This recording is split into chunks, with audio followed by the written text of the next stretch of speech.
What do I say? It's an intro. You just intro. You know how to intro. You've heard me do it a million times.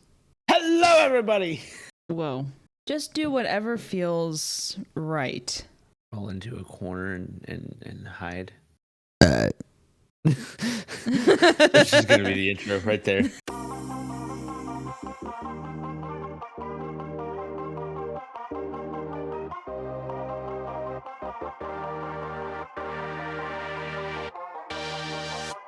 Hello, everybody. Welcome back to the This Might Mean Something podcast. Today, we're going to be talking a little bit about travel, I believe.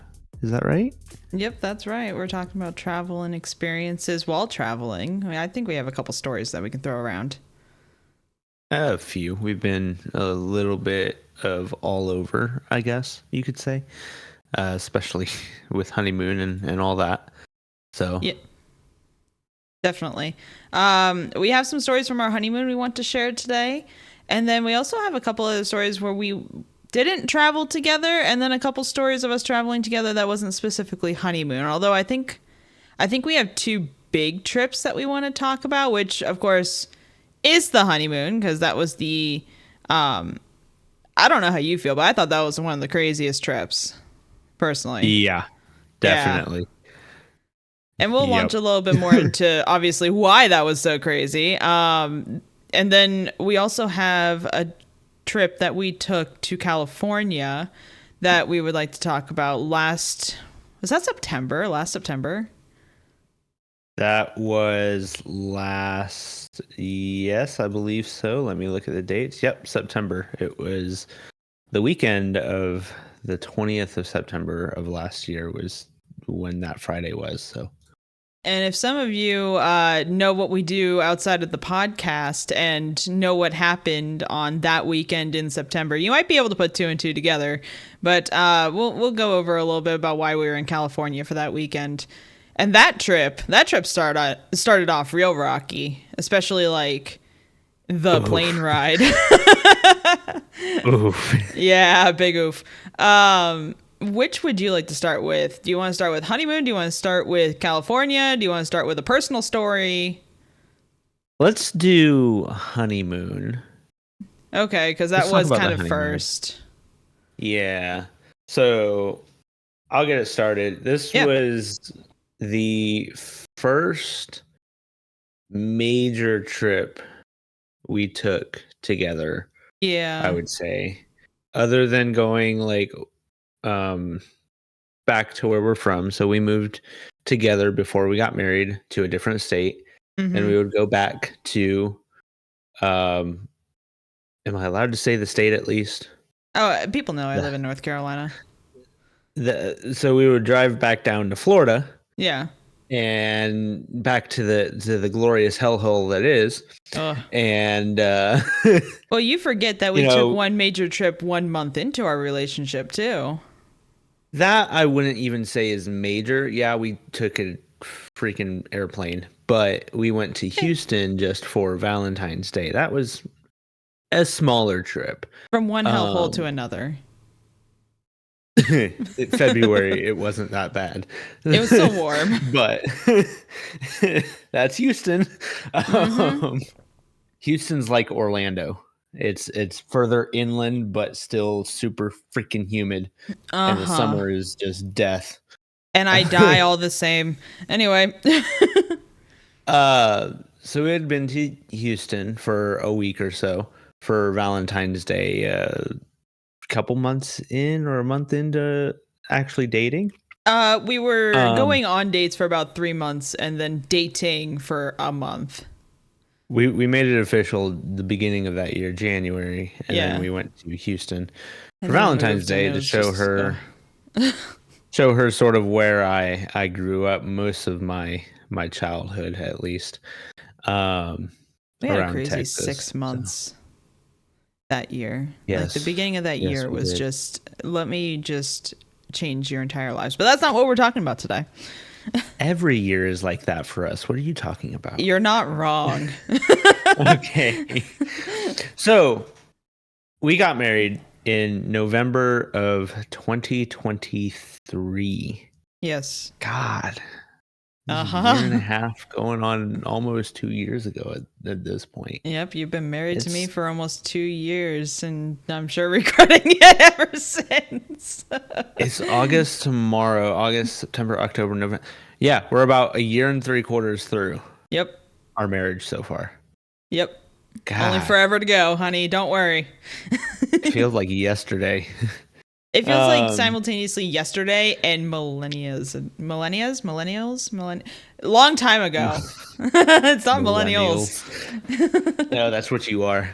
Oh.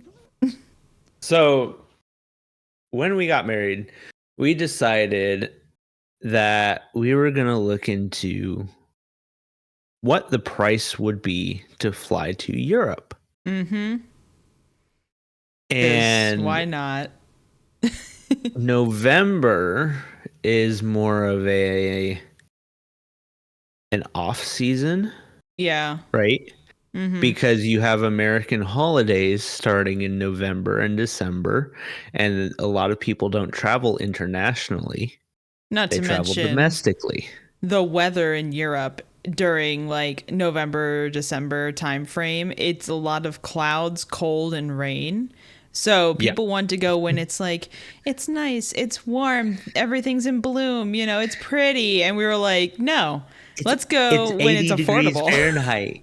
It's 80 degrees Fahrenheit in a heat wave. Oh my God, it's so nice. I love this. I love feeling like I'm in an oven. It feels great.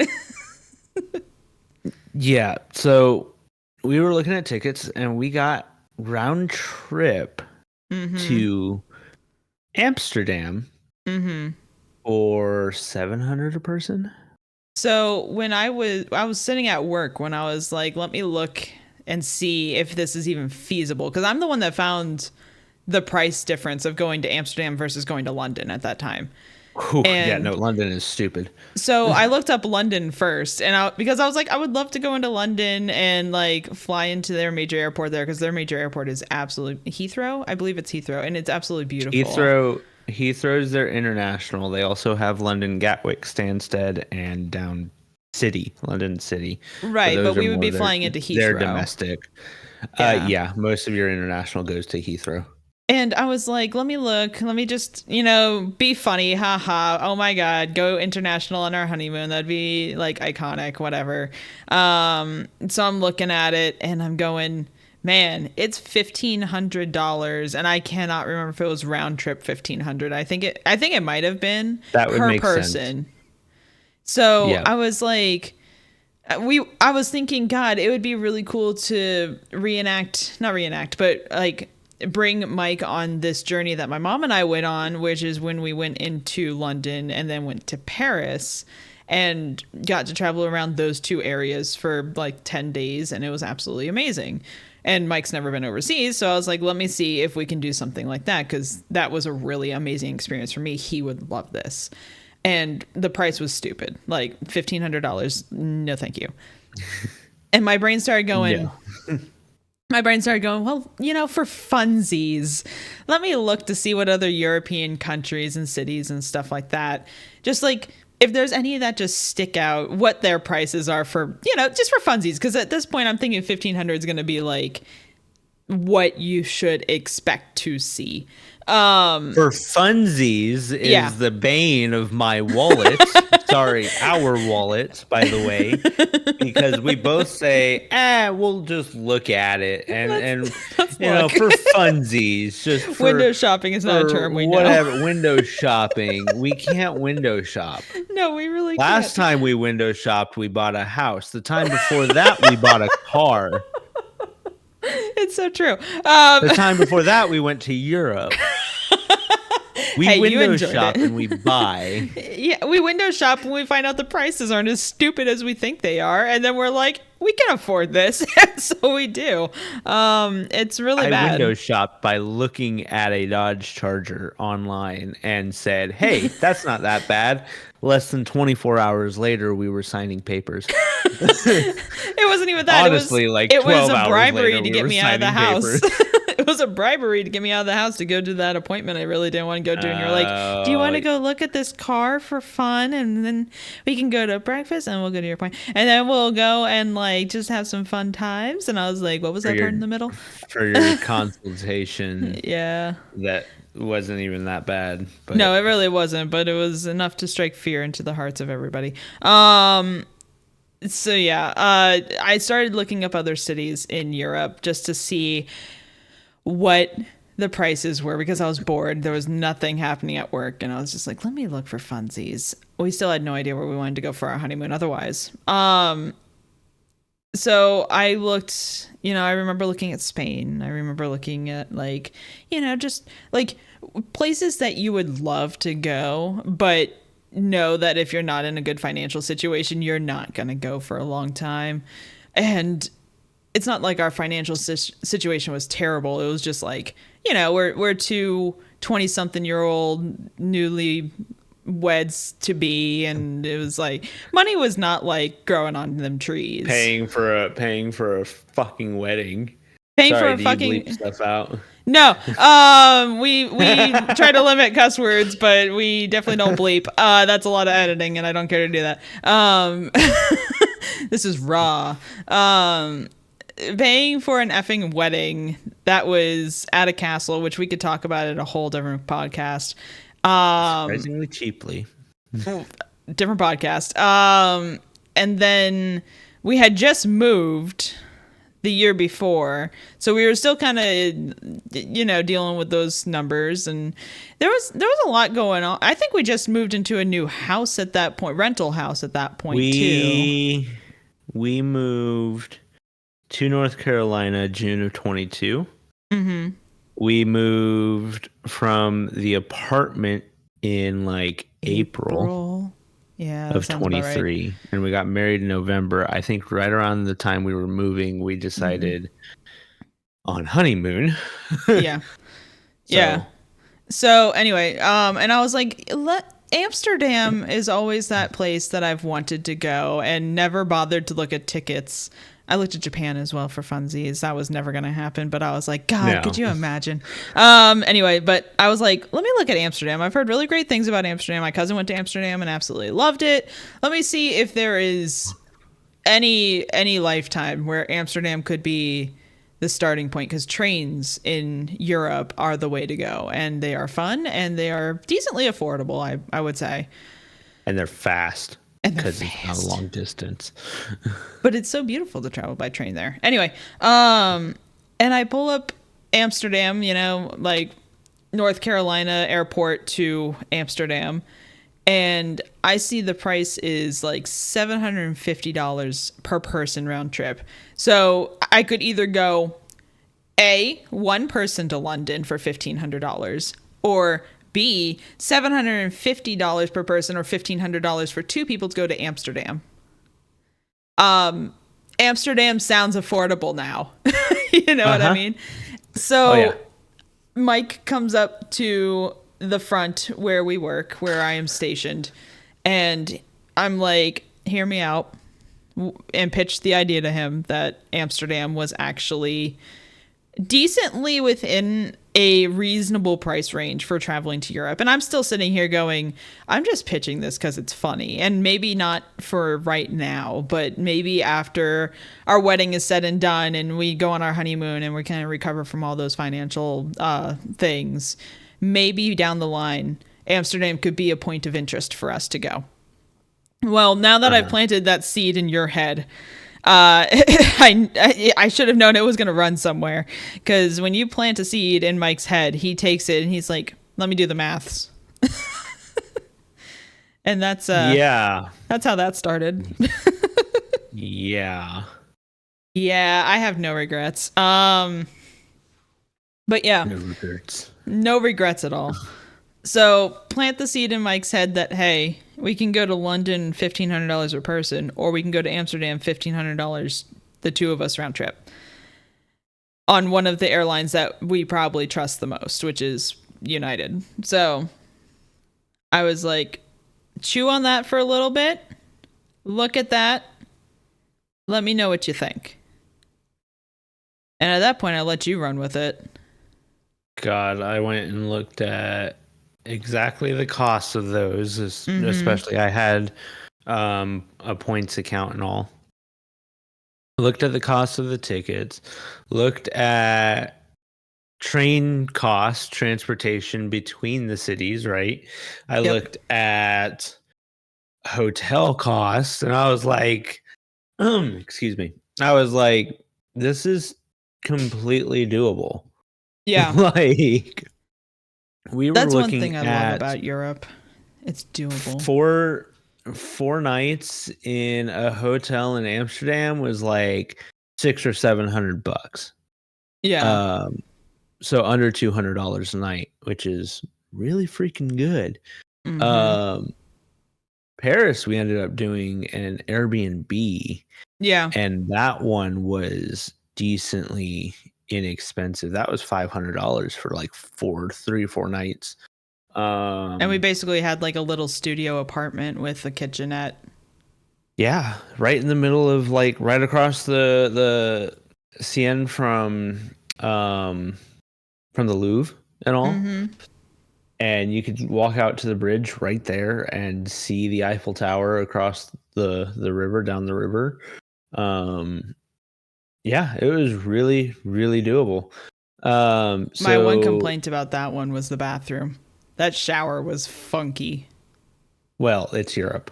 Yeah, but and it's not a hotel made for tourists. No, but still, maybe it's the American in me, but that shower was funky. Like, I probably washed that toilet every night because I was trying to shower and not get it everywhere. But the toilet that is how all of their bathrooms are.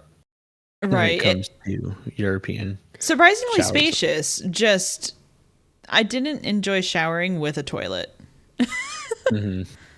Anyway. Me neither, but whatever. So yeah, we were like, it's totally doable. Let's do it, right? So we flew out middle of the afternoon. Night, day, morning, mid-morning after our honeymoon? Afternoon, 1:30. Was it afternoon? We slept in after the wedding. It didn't feel like it. That party was crazy. We slept in. We left at 1:30. I actually have everything up because it's all on our Discord. We left at 1:36 in the afternoon. Flew to Newark. Got to Newark at 3:30 in the afternoon. And had to wait for our Newark to Amsterdam flight until 6 p.m. Right. Which wasn't bad, right? I flirted with buying lounge passes, and we probably should have. Oh, we 100% should have. We planned wrong, right? For the way back. Okay, so the idea was there. We were thinking on the way back to go to New York, whatever. Yeah, New York at that point. Yeah, and I've never been, and it's a place that I've always wanted to go that was based in the US and see like the Pokemon Center and just walk around and maybe get a peek at New York Times Square because it was just one of those places that I've always wanted to see. And I knew we didn't have a lot of time, but I could at least, poke my head in and for reference, we flew the same trip back. We landed in Newark and then Newark back home. And we had a 9-hour layover. Where we could have had like a 2 or 3 hour layover. I didn't account for the 12 days of European travel, which includes walking a crap ton and one day that probably quadrupled our steps, which was Disney Paris, but we'll talk about that in a little bit. Yeah, Disney. That will be an on-running theme that you'll notice in most of our random trips that are like, oh my God, let's go to this big place. Disney! There's a Disney there? Yes. Yes, let's go. Hold my beer. So we fly over and it's how long is this? A 7-hour flight, I think it ended up being. Yeah, something like that. 7 hours there. it's 7 hours there. It's 8.5 back because of jet stream and the winds are all going from America to Europe. Yep. That's just the way the wind goes. So 7 hours there. Not bad, right? No. We had plenty of room on the airplane because, again, nobody flies internationally in November when Thanksgiving's coming up. So we had most of a row to ourselves on the way there. Also, correct me if I'm wrong, but I think we pulled the I'm on our honeymoon card and they gave us the entire free row that was like open. Because I think on the way back. Was that on our way back? I thought that we got that big middle row because we were like, hey, we're on our honeymoon. Can we get any sort of like... We were essentially seeing if we could get like pushed to first class or whatever they had, but that was not going to happen. I think we tried and they were able to move us up from the back of the airplane. But we didn't get a full row. No, which, I mean, that was a whole upgrade in and of itself, was not being against the bathrooms. We were supposed to be in row 53 at the back of the airplane. Yeah, out of 53. It was a row with 2 seats, and it was going to be just the 2 of us. Just the 2. Anyways. Yeah. We got moved up to like 30 something. Something like that. Just because they had room. Yeah. And they didn't charge any extra or anything like that. They couldn't bump us to first class on international just because... No. That's their regulation. So, which is understandable, and I was not expecting first class, but I just wanted, like, you see all these things on social media where they're like, oh my god, I said I was on my honeymoon and they put me in like the suite, and I was like, I just want to see if they'll like give us a row. That would be fantastic. And they did. I mean, at one point they did. They gave us most of a row on the way there. That was the best they had. Yeah, which was amazing. So, as we talked about in the last podcast, I'm a pilot. Yes. This pilot can get plane sick in the back of a freaking airliner, apparently. Yes. He is the most backwards pilot. He gets air sick. Right. So my problem with that one specifically, and it's happened before, I've gotten nauseous and airsick on an airplane. However, I also blame that on just being sick, period. Yeah, you were sick. That was like a 7.3 where I had the window close by, and that helps. But I was sick as well, so it just wasn't doing much on that one. The trip that out? Was when I... Go ahead. That was when I traveled with my mom to LA. But this one, we were in the middle of a 3 section airplane, right? So we're in the middle section. There's 2 aisles on either side of us because we're crossing the pond, as they say. Mm-hmm. And then there were seats against the side of the airplane. We were in the middle. This trip out was where we bought those sleep aids from the... Yes, that was the worst thing. That was the worst thing I could have done to my body. So we're sitting there, and we're like right over the wings, okay? Yeah. And I'm feeling the airplane as I'm trying to fall asleep. I'm feeling the airplane rocking back and forth, forward and back. Like it noses up, it noses down, and I'm feeling that rocking motion, and I'm feeling it bad.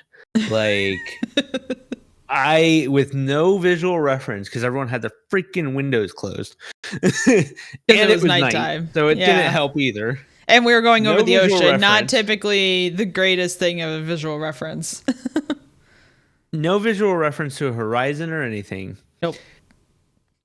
And I'm just feeling this airplane slowly go up and go down and go up and go down. And I know what it's doing because I fly airplanes.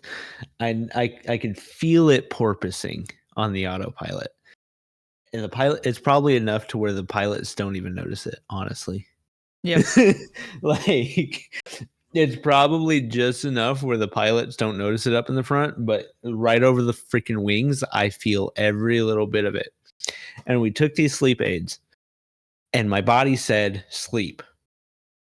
And there were just some like little herbal pills that you put under your tongue and dissolve. Like it was nothing like it wasn't even anything like melatonin or anything like that. It was just herbal sleep aids. And my body was saying sleep because those things were fighting me. And then I would get rocked and get nauseous and wake up. Yep. And then I would try to stay awake because it wasn't even that late for us. Like we took off at 6 p.m. out of Newark. Right. And 8 hours from 6 o'clock.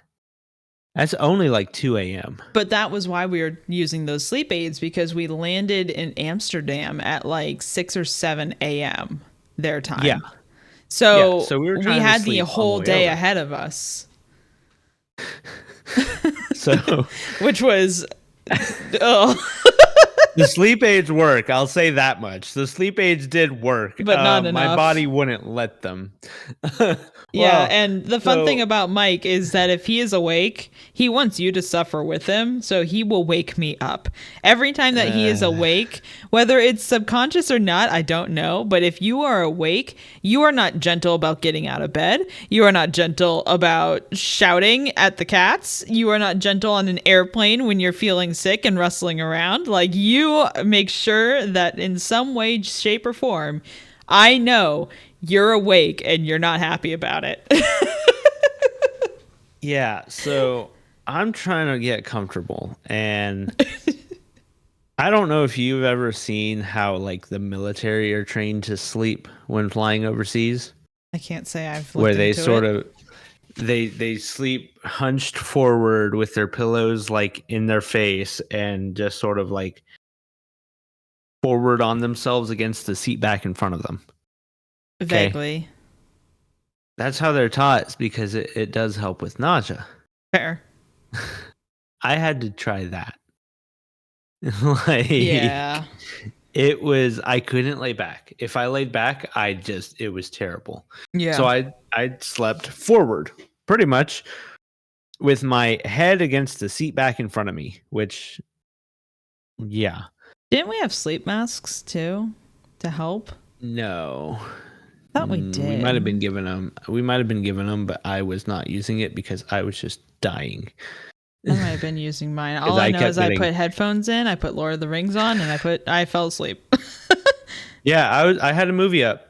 Yep. And I would pause it and try to sleep because my body was trying to force me to sleep because those sleep aids actually freaking did something. Worked. I would start to fall asleep. I would get absolutely nauseous, wake up. If I was awake, I was fine. But if I was asleep, I got nauseous. Yeah. So I was just for a whole 7 hours. I was awake and then I had eyes closed. Yep. And I would fall asleep, fall asleep. And as I just start to fall asleep, I'd get to the point of being nauseous to where I would have to wake up. Yep. And then I would get tired again and start to fall asleep, get nauseous, wake up. Yep. And like I said, he wants somebody awake to suffer with him when he's awake. So every time that he woke up, I was jostled awake. And then every time he would fall asleep, I'd be able to fall asleep. There were many times I kept waking up and you were just conked. It felt like every 5 minutes I was being jostled awake for something. That was at least every 15 at the minimum. I got to watch the... Because I was like, I'm going to hurl. I got to watch the Flash version of Lord of the Rings. I would wake up, I'd watch a couple minutes of a scene, I'd go back to sleep. I'd wake up, I'd watch a couple minutes of a sleep. Yeah. So I got like to watch the Spark Notes of Lord of the Rings the whole time. My experience was I was awake a lot more, which is not great when you're landing in Amsterdam at 7 a.m.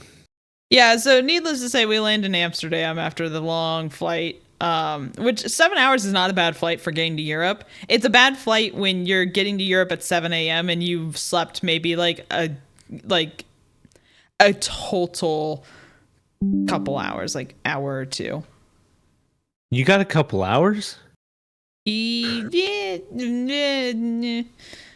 I got maybe one. I feel like I got like 2 hours of sleep. I feel like overall I got like 2 hours of sleep. But the thing with me is if it's broken up, I might as well have gotten 0 hours of sleep. Same. I can't. So. There's the point right there.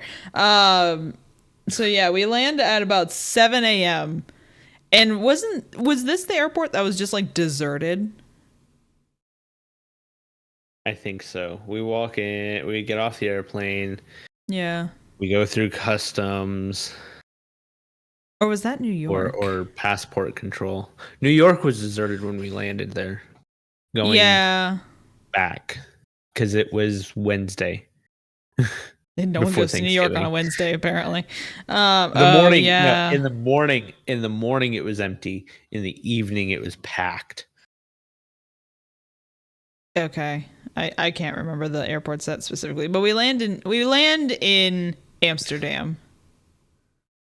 And we get through customs, which I don't remember being that bad. It might have taken a minute, but it wasn't bad. And then we're spat out on the streets of Amsterdam at a solid like 7:30, 7:45 in the morning, maybe 8 o'clock. And our first thought is, okay, we got to get to our hotel because we have our bags, we have our backpacks, we have everything. But we have a lot of bags because we're going for like almost 2 weeks. Yeah, we're in Europe for like 12 days, I think, from the 10th to the 22nd, so about 12 days. And we're like, okay, we got a lot of crap. We can't really just walk around the city with everything. That sounds like a great way to get mugged. So let's get to our hotel. Maybe pull the honeymoon card again and see if we can get a check-in earlier than, like 3 o'clock in the afternoon. Nope. No. Room's not ready. For good reason. I mean, they have things. It's 7 a.m. Room's not ready. You can't check in at 7, 8 o'clock in the morning. So we get to our hotel, and they are nice enough to say, room is not ready. We'll hold your bags. We will at least store your bags for you. And we were just like, you know what? If we can do that, let's find something to do nearby and waste a couple hours because we were like, we need a nap. We tired. I took a nap in Starbucks. Yeah, after we went to a museum. I went out. Yeah. So we found a museum on the other side of the river, and before you say, oh, that sounds nice, it was not that kind of museum. Amsterdam, the place that we were staying in Amsterdam was right around the corner from the red light district, which, if you don't know what the red light district is, it is a district of the night. And if you don't know what that means, you're too young to be listening to this.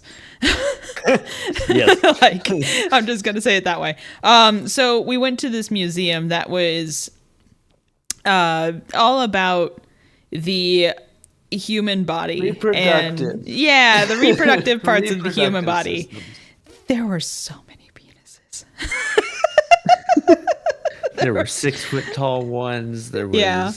And these are the pictures that my rolling camera or my rolling picture frame on my phone decided to post, is you standing next to like the 10-foot tall ones and the ones where like the one flashes you and everything like that. Like it was like a $10 entry fee per person, if that. Oh yeah, it was nothing. Yeah. But... And it was a good sized museum, and there was also a staircase that was very tiny. 3 stories. It was 3 or 4 stories, and like I said, the staircases on some of those stories were very tiny. They had a whole moving picture movie thing that I did not watch because I got a couple seconds into it and I was like, there's something different about just sitting in a public place watching what is essentially some bad acting away from porn. Then there was like what is it called? Boudoir? Like the boudoir, section. Yeah. There was like a whole section of sexual, that. But it's suggestive. Yeah. Yeah. And then there was some with animals. That one scared the crap out of me, and I promptly left that area. Animals is a very hard line that I draw not looking at. there was cakes, like cakes. Oh yeah. Not in the sense of what you're thinking when we're talking about this kind of thing, but in the sense of like I went to a bakery and got a cake, and pastries and other things. There, God, there was. When you're in Amsterdam, this is what you're expecting from the red light district, though, and we knew full on what we were going to look at. Like it was a museum, very clear labeled. Yeah, like there was nothing to needless to say, when you are sleep deprived and you land in Amsterdam at 8 o'clock in the morning. They probably thought we were high as hell. I felt high as hell. Like here's some American tourists that probably got really high off the weed that Amsterdam very proudly proclaims and sells. Yep. At 7 o'clock in the morning. Yep. Walking through a museum with a bunch of sexual paraphernalia. Yeah. They're high as hell. But if you really want a tripping experience, go to Amsterdam, be sleep deprived, and walk through a museum of male genitalia parts. And female. There was female. You are correct. For some reason, just the big male parts really are prominent in my memories. Of course they are. Because you were pictured next to all of them. But if you really want a really trippy experience, do that. Be sleep deprived. Walk through a sexual museum in Amsterdam. It is a journey and a half. Like, oh my Lord, anyway, we're gonna move on from that topic. So we leave that museum after getting our. I don't want to say getting our fill of it. Because that's just wrong. So, God. After getting tired of looking at all that and not being able to keep our eyes open. We walk through downtown. We go to get coffee at Starbucks, which, by the way, does nothing at this point. And we're falling asleep in Starbucks, and we decide, let's go back, see if we can check in early. This is like noon. We just wanted to sit in the lobby until, like, they gave us that little... Like, I was just going to tell them, hey, we're just going to sit over there. As soon as our room is ready and available and we can check in, let us do so, please, because we are exhausted. They let us check in. We went up and we passed out. That was like, what, 9:30, 10 o'clock? So a couple hours later, not much? It was 10 maybe 11? or 12. It was closer to noon, just a little bit. Yeah, I would say about noonish. They let us check in early and all, and because our room got ready and all. First off, this room was half underwater. Like, yeah, it's Amsterdam. All of Amsterdam. Like, we were right on a canal, immediately across the street from that museum, or across the canal from that museum. I mean, like, you look out the window and you can go, look, there's the penises. So, oh my God, it was true. And there was a step. There was like 2 stories to our room, so there was like a little area where the bed was, and it was a very tight little area.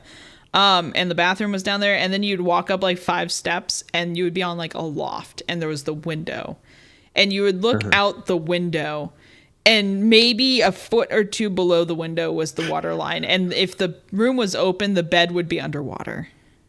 We were also in the basement of this place, which was insanity to me, but that's my American brain. Yep. So we spent we spent the 10th through the 14th in Amsterdam, as they call it. We did a bunch of museums. Yep. We walked around the red light district a lot every night. Yep. We were on the weekend, by the way. It was a weekend while we were there, which was a mistake. We flew in Thursday morning, and Amsterdam on the weekend is where every European comes out to have fun on the weekend. All the college level, or young adult sort of groups come out and have fun in the red light district and get their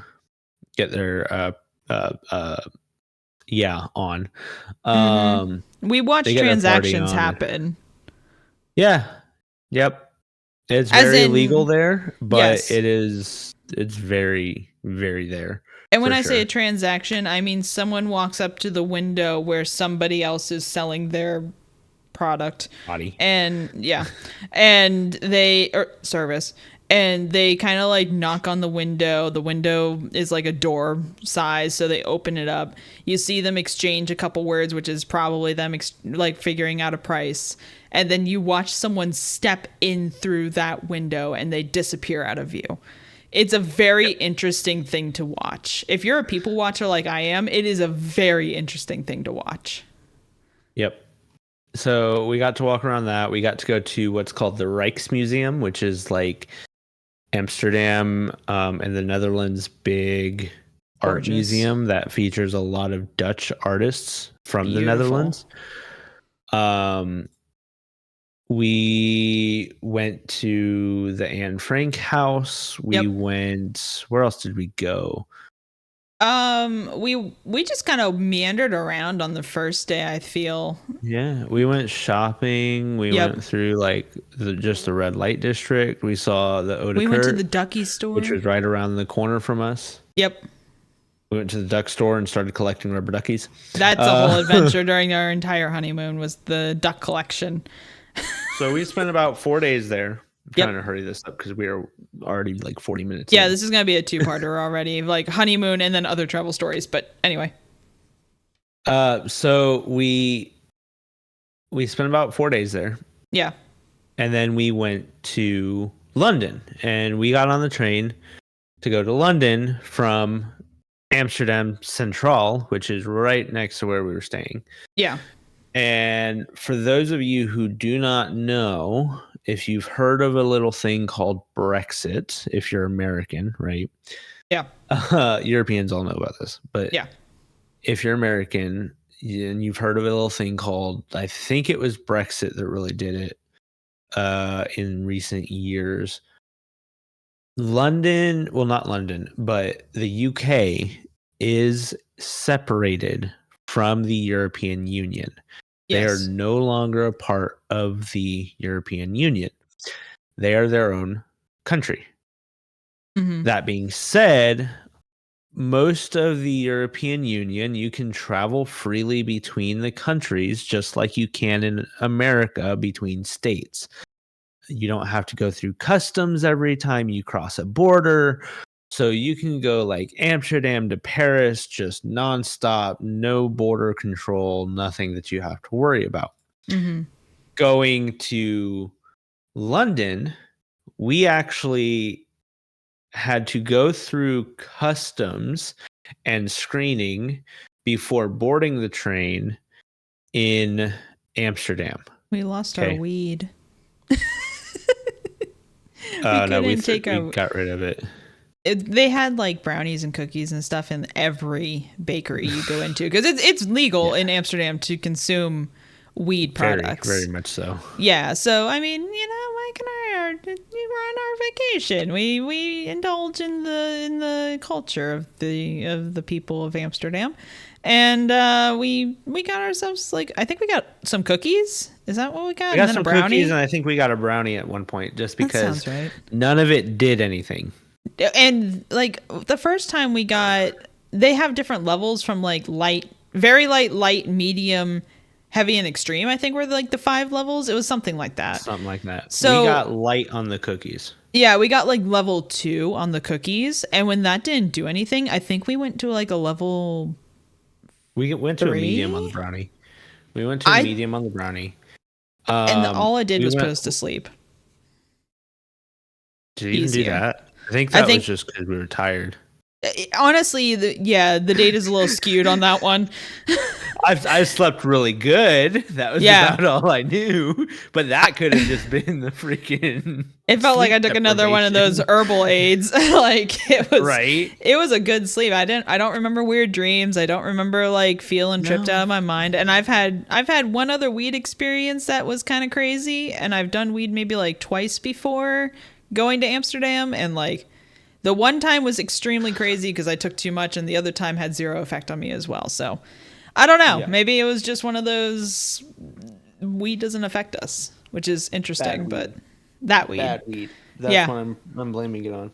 I haven't actually had a weed experience. If that's don't. It's crazy. Yeah. For multiple reasons, don't. It's crazy. Yeah. So we So got the cookies, which are like Chips Ahoy. Yeah, They didn't do essentially. anything. And then we got really a brownie. Dry Chips Ahoy. Yeah, it's weed. Weed is just dry, but yeah. So anyways, we go through customs and we get on the train and we take the train over to London, of which I was asleep for a good bit of it. Yeah, you were. Because we had to be up. We had to be up early to catch the train. Yeah. This entire honeymoon is like the adventures of Kysa and Mike completely sleep deprived. Yeah. Like the entire way. So we get to London. First off, Europe in November. Is cold. Yes. And wet. Those are the two words I would use to describe it. Yes. Not as bad as America in certain locations. No. But cold and wet. But it was consistently cold and wet. Like, I remember hanging our jackets up every single night in front of the heaters and whatnot, just to try to get them dry enough to where we can wear them the next day, because we don't own rain jackets and we never bought rain jackets. Also in Amsterdam, day one, before we even checked into the hotel, we bought beanies because it was so cold and wet and we were freezing.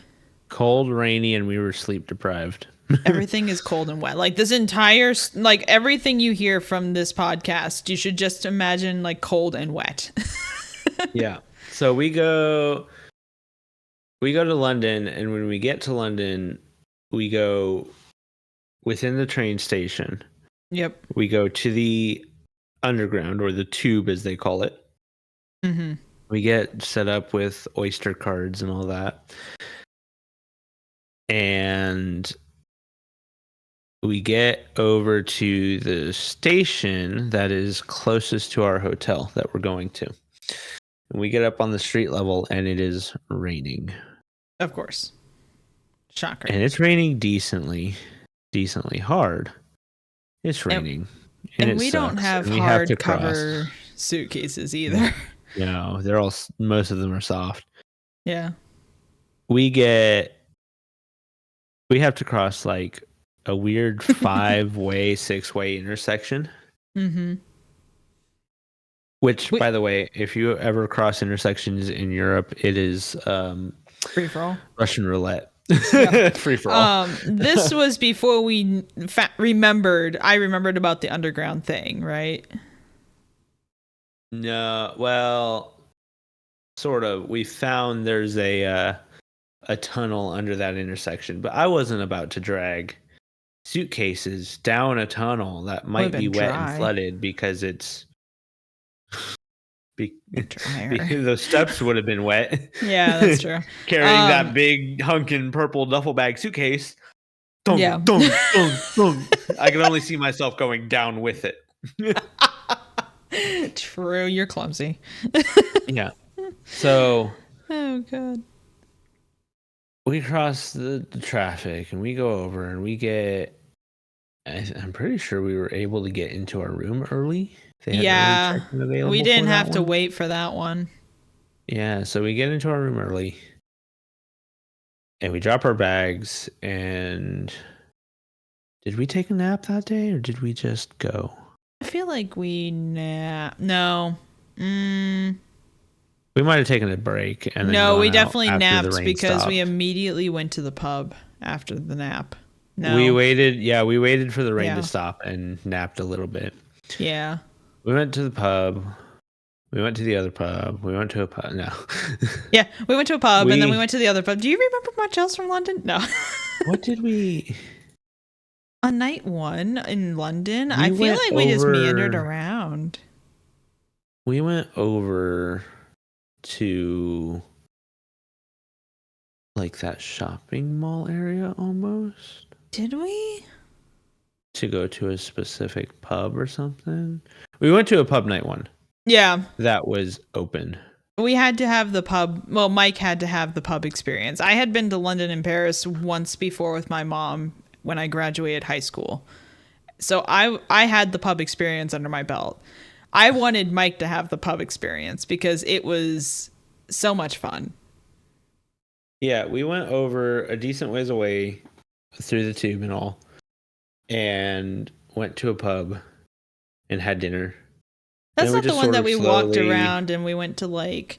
There was that one that had like a really like weird name, and then that was closing, and that wasn't that night. That was another night. I think that was that night. We walked down the alleyway. It was it the one over next to the British Museum? I just remember walking around the block one night, and there was an old tavern called like Old Cock Tavern or something like that. No, that was later. That was a different day. So, we had some technical difficulties there. I do apologize. We were just talking about, I pulled up pictures so I can have an accurate representation of what we did those days. We were talking about how we went to the Van Gogh Museum during our time in Amsterdam, and they were doing like a Pokemon crossover while we were there, and we didn't get the the Pikachu Van Gogh card, which was really, really sad, honestly. And then we went to a food hall, and what did you call it? It was the food hall-in. The food hall-in. The food there was extremely good. That's pretty much all we talked about when it paused, and I apologize for that. That was my bad. I shouldn't have pulled up pictures. How long has the recording been going? 54 minutes. So I mean, we didn't lose much. Okay. It had to have paused when I switched to the pictures. Okay. So it's okay. But then I was saying we went from Amsterdam to London on the 14th, and we had nothing really planned before we actually went to these places. Like, we had some ideas of what we wanted to do, but we did not have anything planned. So that night when we were sitting there in the hotel room trying to figure out what to do, we did plan for what we were doing on the 15th, the next day. Yeah. Do you remember what we did? I'm looking through the pictures too. So okay. We went to the pub. There's the pub. Yeah. Yep. Yeah, it was. We walked like next to that little old church tower and all. I remember that. Yeah, we kind of walked around for the first day because we didn't have a full day. We had maybe like probably about half day. We went and did the changing of the guard the next day. Yes, and if you ever do the changing of the guards, if you ever have the pleasure of doing the changing of the guards, 150% book a tour guide if you've never done it by yourself, or if you've never done it, period. Because most people, when they go to the changing of the guard, go to Buckingham Palace and just stand there, and they miss 90% of the actual like routine of changing of the guard. Because so when you go to the changing of the guard, you actually start, if you're in a tour guide situation, they take you to where they're going to come out and they do a musical number, which could be anything from the Doctor Who theme song to an old classic song to, like, they can choose any song, period. Yep. So we started in, was it Piccadilly Circus or Leicester Square? I believe so. I think it was Piccadilly. It was probably Piccadilly. That's where we met up, and then we walked from there over through a bunch of historical areas. We got there early. Meet outside the Cotillion Theater. So I don't actually, they might have taken us to wherever that was. I have no idea. Probably by the Statue of Arrows by Piccadilly Circus. Okay, there we go. Piccadilly Circus. So that's the roundabout. Yeah, that was the roundabout. All of which was under construction, by the way. Yeah. So then they took us through some historical sort of buildings and monuments and talked about all those and what they're about. And then we went from there pretty much. We saw, actually, they were walking some of the horses for the is it the house guard?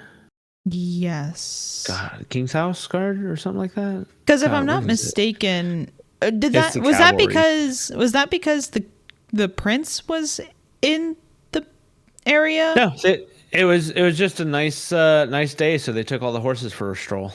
Okay. Our tour guide, by the way, was phenomenal. He was so funny. Yep. I don't remember what he said, but he was hilarious the whole time. So we got to watch the changing of the guard at St. James Place. Yeah, and you get to march with the guards too. Like you do the whole march while they're doing.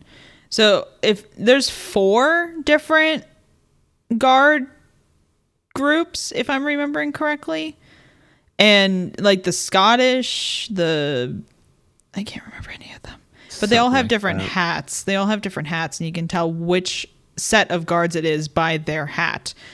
And whichever one we were doing, they all have different marching songs that they play.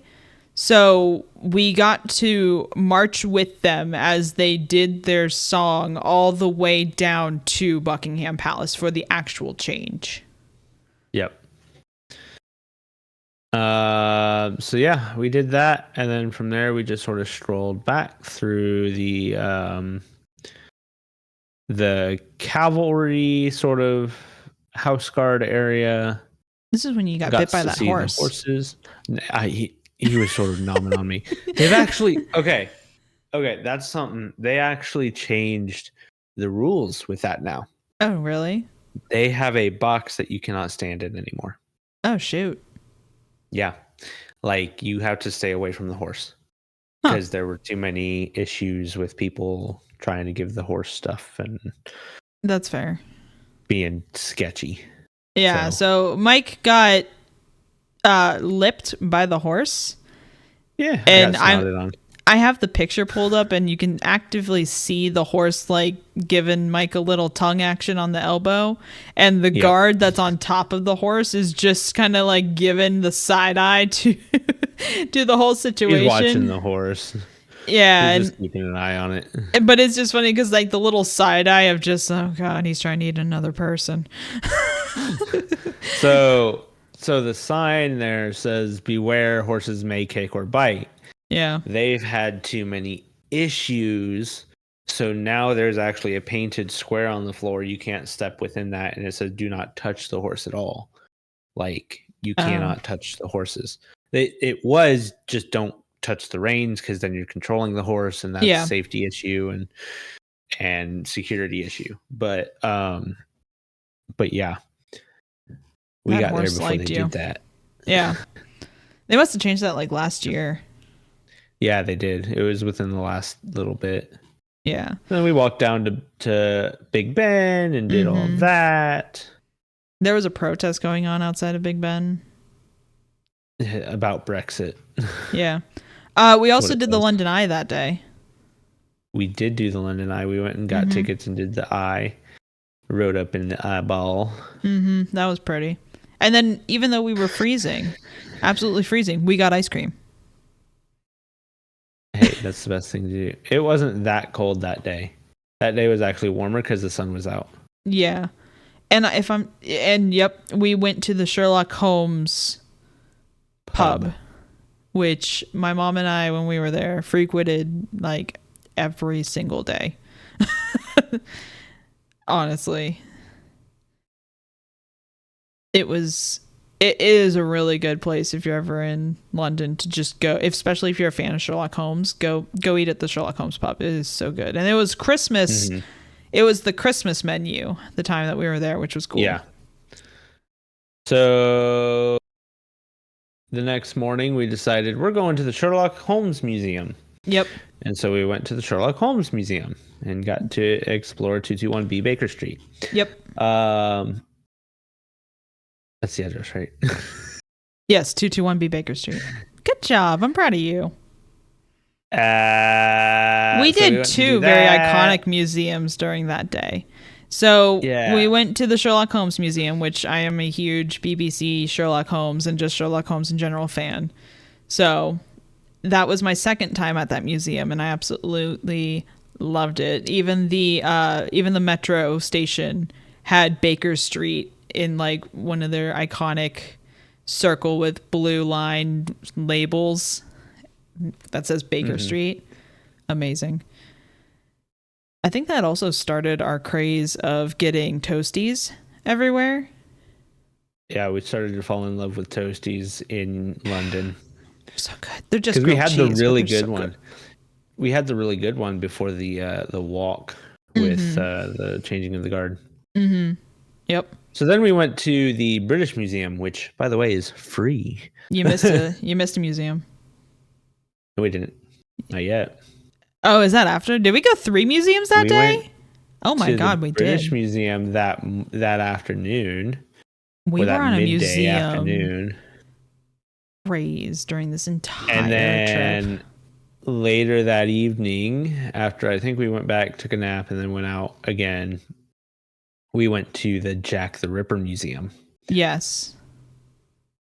Which was over on the sketchy side of town just a little bit, but it was like perfect setting. Honestly. I know, right? And like no one else was there. I think there was like one other couple walking through the museum. Very interesting museum though. Very, very detailed on all the killings of Jack the Ripper and just like all the history of that time frame for that area of town.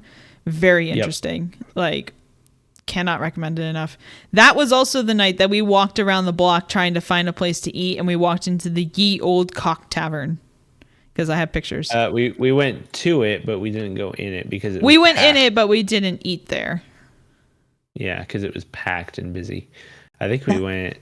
I think we went back to the hotel and had that awful food. Ugh, your phone's in it. Ugh. Don't do that, by the way. Go somewhere else. The hotel we were staying at was really nice. The hotel's eatery downstairs was god awful. Like I don't think either of us finished our food. No. The fish was just like cut it in half and put it on a plate. That was also the day that we walked up to our room and none of the lights in the hallway turned on, and it looked something right out of The Shining. So they do that for energy savings. Yes, didn't make it any less creepy. Motion sensor. Didn't make it any less creepy because the motion sensor was halfway down the hallway. So you had to trek halfway down the hall. It wasn't at the beginning of the hall. It was in the middle. So you had to go all the way down there for the lights to turn on. So you're walking in the dark for a solid 30 seconds. Yep. Yeah.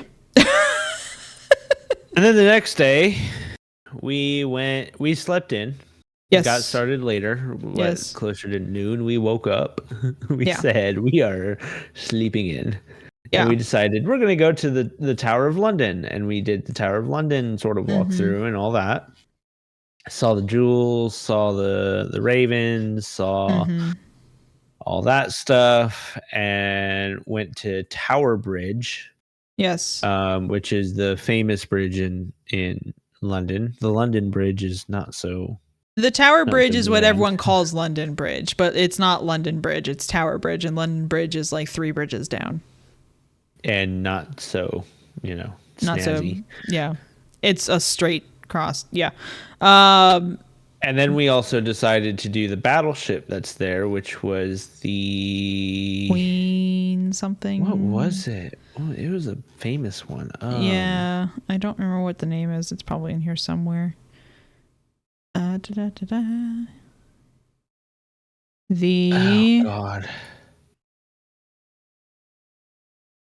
I have the maps. HMS Belfast.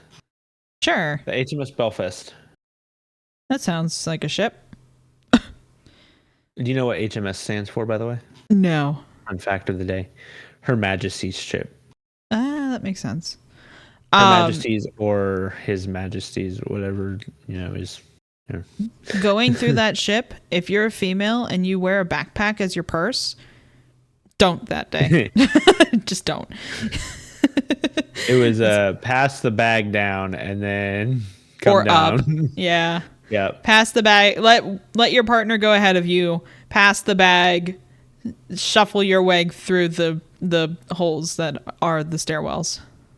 Yep. So then we walked around London that night. Once the sun had set, got pictures of all the lights, went up to the the base of the Shard and all that, and we went through that shopping district that was decked out for Christmas. Sort of shopping. Yep.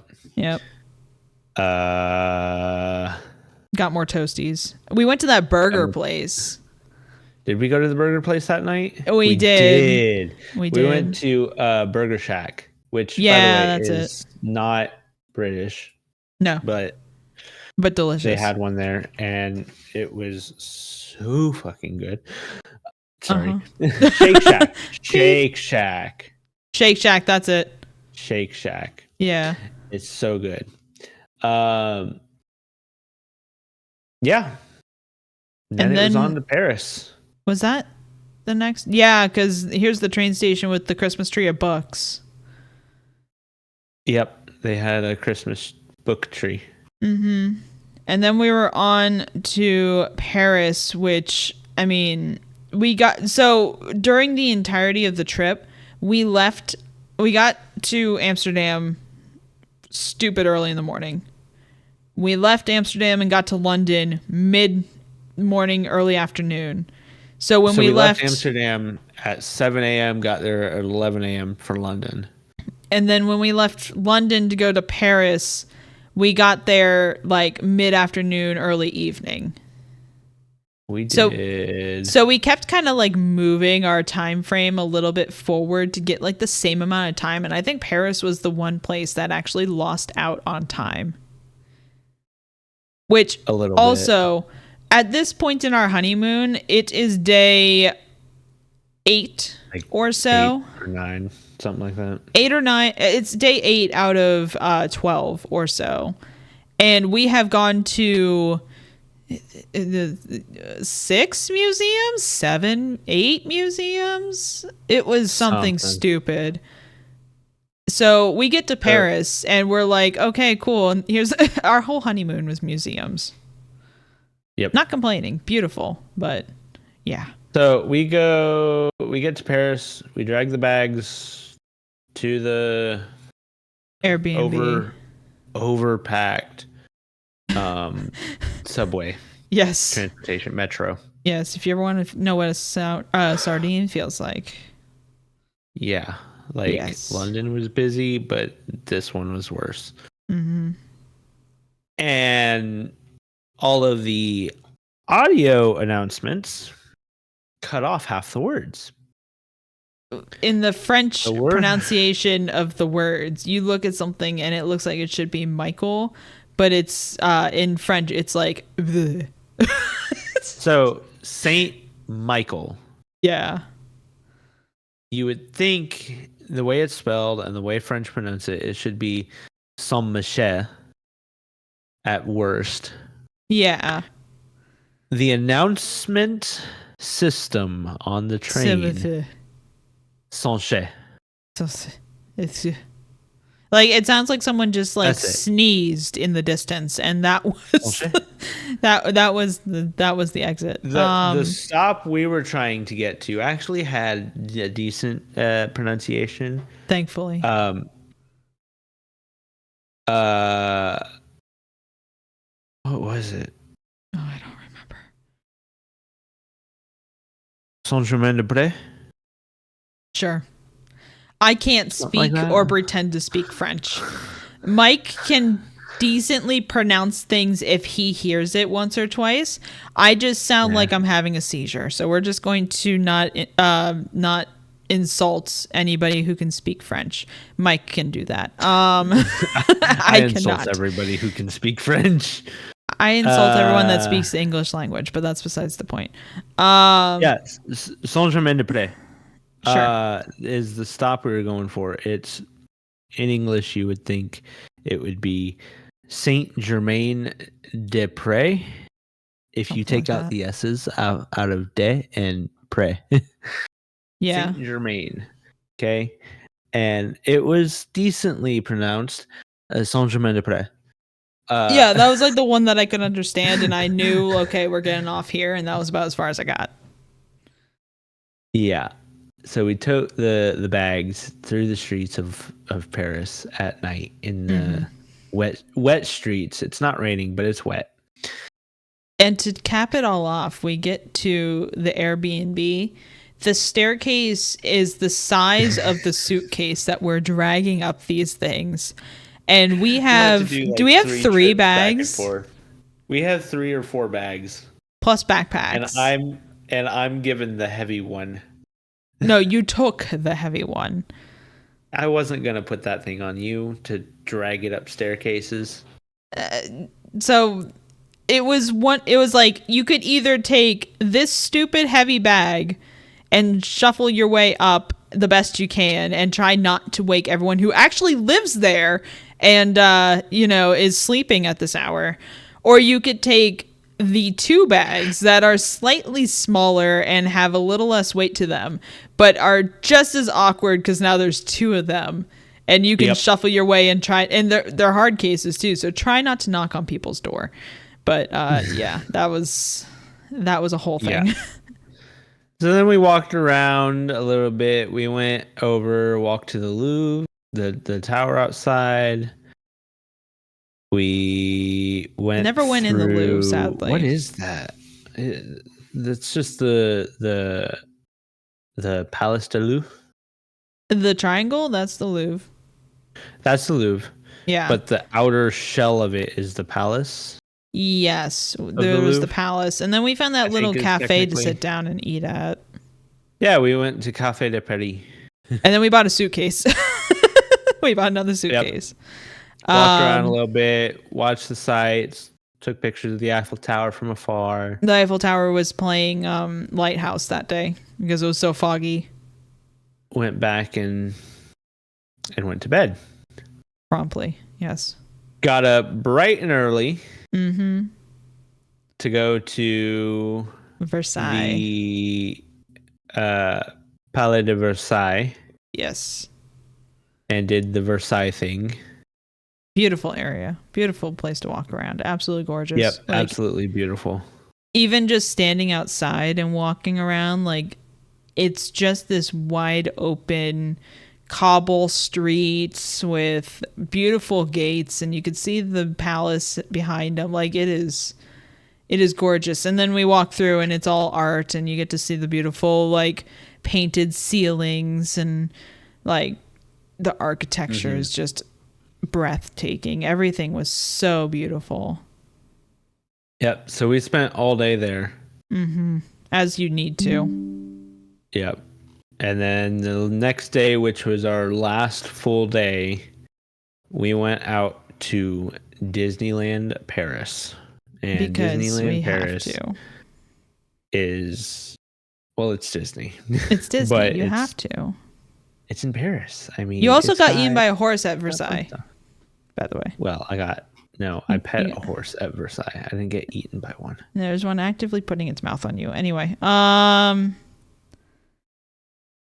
yes, so we went to Disney, which is another must-do if you are going to Paris. Honestly, it's not in Paris, is it? It's outside of Paris in another area, but they call it Paris. It's Disneyland Paris because that's the closest city that it's next to. It is technically in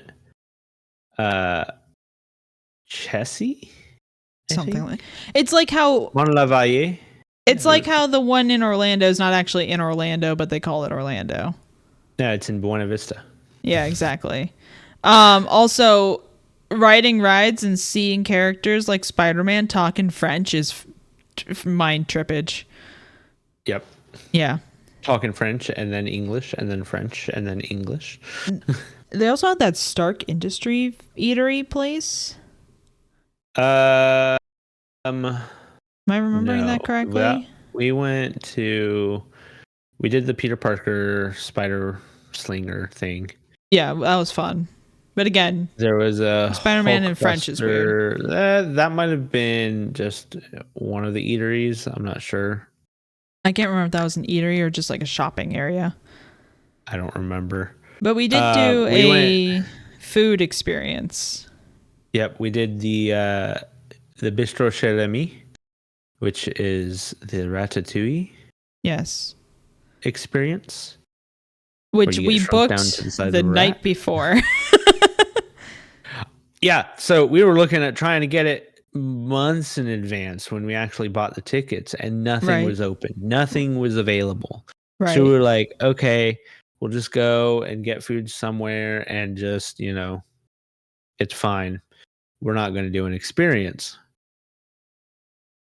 The night before, I'm on the Disneyland app looking, and one slot opened at like 11 in the morning.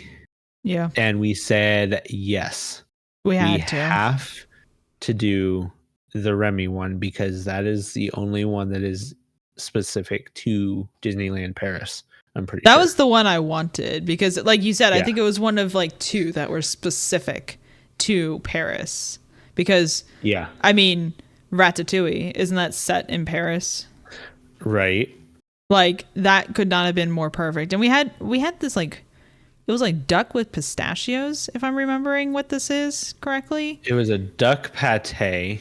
I think possibly pistachios. That's definitely a pistachio in the meat that I'm looking at. And it was so good.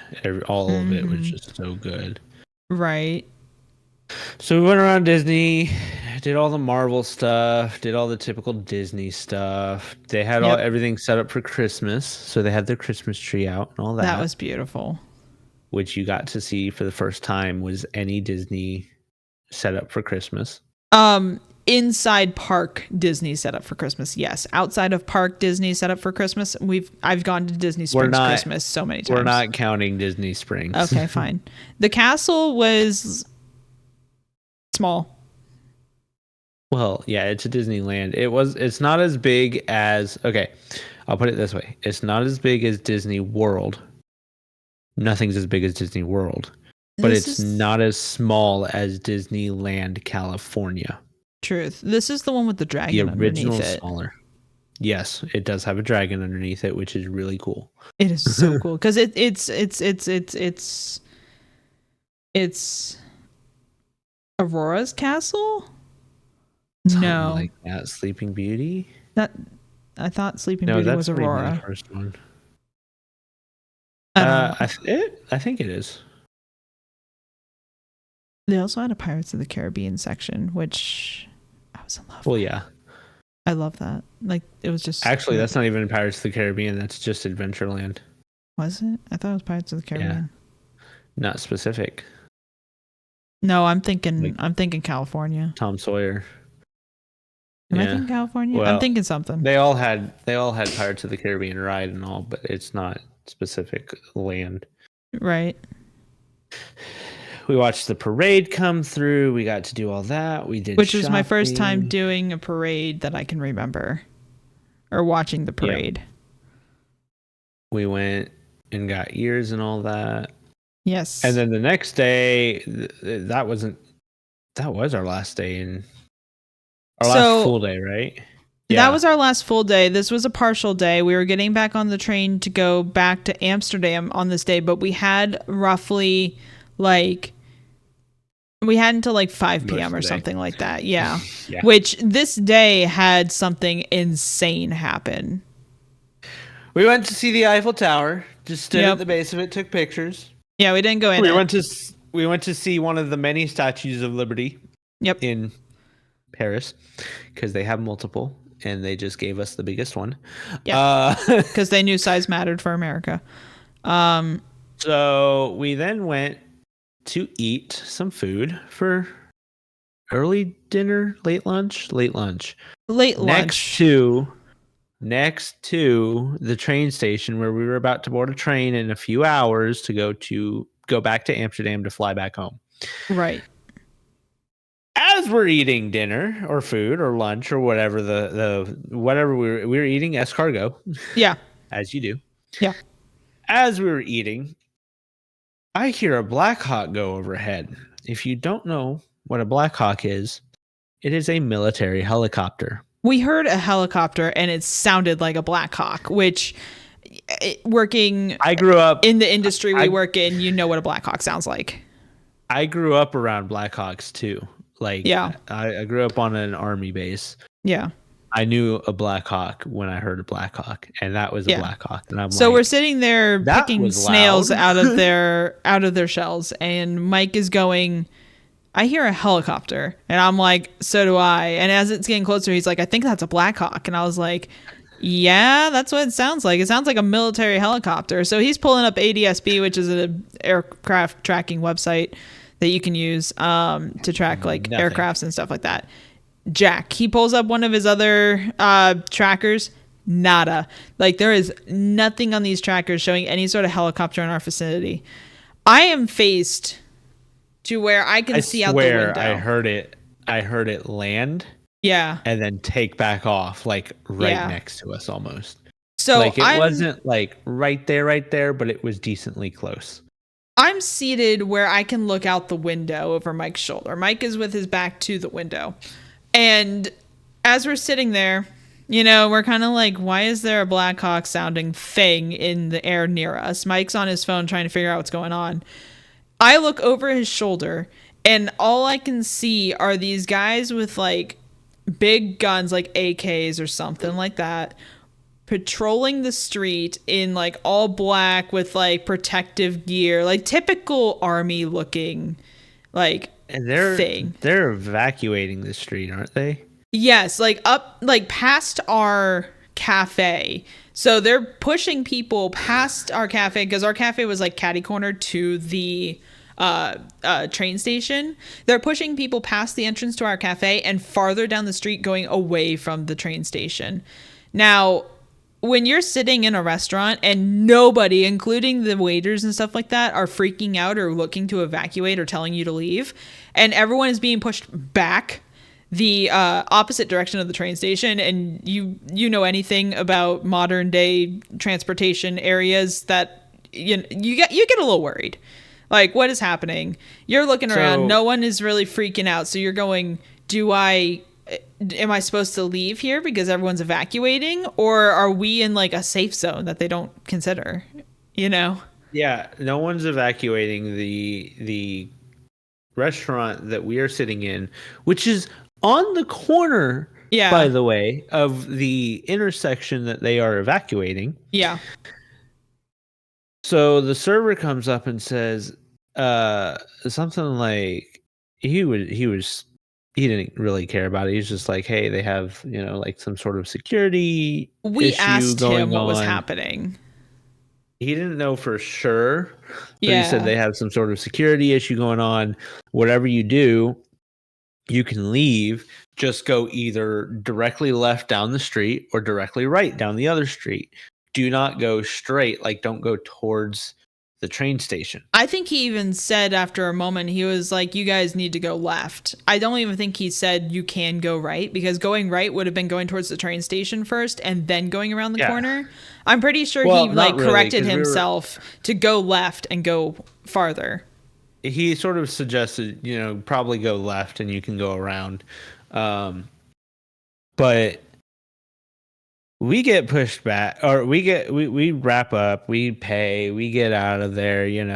We're not in a big rush, but we walk out and we go left. Right. We're looking around like, what's going on here? And, we walk past where sort of the police were stopping people from going past and shutting down.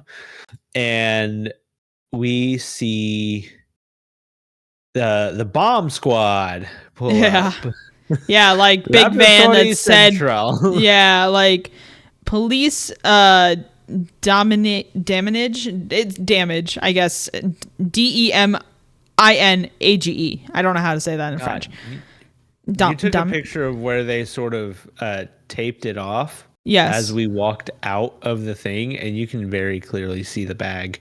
Yes, I made sure that you could. So there was a suitcase in like this little like triangle in the middle of the traffic areas that you could stand and like choose to go to the left, the right, or the train station pretty much. So it was like a little part in the middle of all the street, like a little roundabout area. That had construction fence up in it, and sitting next to the construction fence was a little hard case bag, which was just sitting there. I think the handle was up, everything. Yep. Yeah, like someone just walked off without it. Like someone was trying to figure out where the heck they were. They just got off the train and just absentmindedly or on purpose left it there and walked away. So to keep everything brief, because this was like a 20-minute ordeal that we stood there and just kind of watched the train wreck. No pun intended. They got the bomb robot out. We got pictures of that. They went over and they shot around into it. And I don't know if the boom we heard was the round they shot into it with the robot, or if it was an explosive going off or what. But if it was an explosive going off and the robot detonated the explosive, that explosive would not have broke the case of the suitcase. Like it was small, and the suitcase just kind of sat there smoking. And I'm not sure if like they shot a shotgun at it and that was the boom, or if they detonated it. Yeah, or they. I think they did. They did the shotgun. I think so as well. And I don't think I'm convinced that it was just somebody's underwear and they just walked off without their suitcase and they're going, man, I had a bag of like all my clothes. Where'd it go? So yeah, we get that all happens. And they open up the train station again. We get in there and we're standing around and waiting for our train and yada, yada, yada. Security's heightened. I go off I leave Mike with like all the bags. So we have like a crap ton of bags at 4 this bags. Point. Plus backpacks. 2 per person. I leave Mike standing in this little alleyway behind a shop while I go to the shop, and like I guess a security guard approached you, or was like side eyeing you. He was eyeballing me because I was standing behind the macaroon shop. I was getting macaroons. Yeah. And I was standing behind the shop with 4 bags. Yeah. Plus backpacks. Just standing there. Yeah. Looking like a dumb American tourist. He's side eyeing me, and I'm like, hey, how you doing? And then less than an hour later, we're trying to go and find our train, and there's another bag just sitting in the middle of the walkway inside the train station. Some idiot decided to put his bag there. It was near one of the boards. I'll give him that. It was nowhere near the boards. And I think he walked, well, it was decently close. He walked up to the board. Yeah. And walked, I think, to the other side board, trying to find where his train's going to be. Yeah. And security comes up. They see the bag, and they're like, whose bag is this? It was in the middle of the walkway. People, yeah. They're asking people, like, is this your bag? Is this your bag? And they finally get the guy whose bag it was to claim it. And it's just like, he wasn't paying any attention to anybody.